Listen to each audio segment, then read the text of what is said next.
ActionAid Australia supports women on the front lines of injustice. We give women the space, the skills, the knowledge to be able to drive change in their own lives.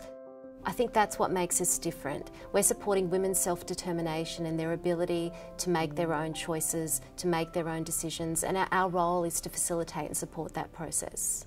ActionAid Australia strongly stands for the localization agenda, where we believe in tapping the potential of local women, be they Indonesian women, Bangladeshi women, Vanuatu women, Kenyan women, or Afghani women. When we sit together as women, we talk together as women, we strategize as women, we can transform our own world. So in Bangladesh, we're working with some of the most vulnerable women living in Cox's Bazar refugee camp. They left their assets, they left their lives somewhere behind. They have come with trauma. They are psychologically traumatized. They have lost their children. They have lost their families in between. They don't have personal identification. We're supporting women to have access to safe spaces. They can learn about their rights and they can recover from violence and abuse that's impacted their lives.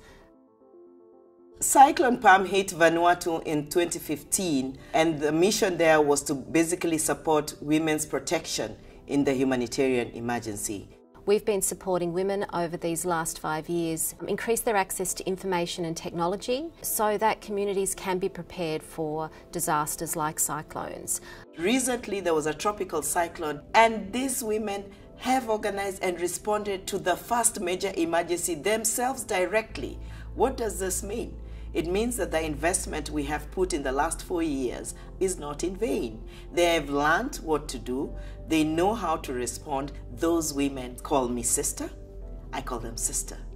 We work in true partnership. We work through mutual respect. We value their local capacity, and we stand in solidarity, taking sides with them at all times.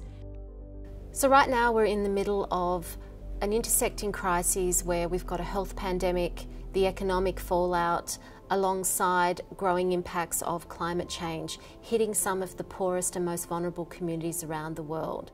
This is a moment for us to join together as a community to really drive change in women's lives and work towards a better world for everyone. Women's connection and organizing is deep. It is not in the surface. We talk one language. We have one language that we talk as women, and that language that we speak is that we are committed to safety, security, dignity, and rights of all women. And we will hold each other's hands, whether you are poor or you're rich, whether you have a dress or you don't have a dress, and whether you have gone to school or not gone to school, but we are our sisters' keepers. We look after ourselves. Our hope is for a better world for women. A world where women's labour is recognised and valued, a world where women live free of violence and have peace and stability in their lives, and where women can take their rightful seat at the table alongside men in making decisions towards a more just world for everyone.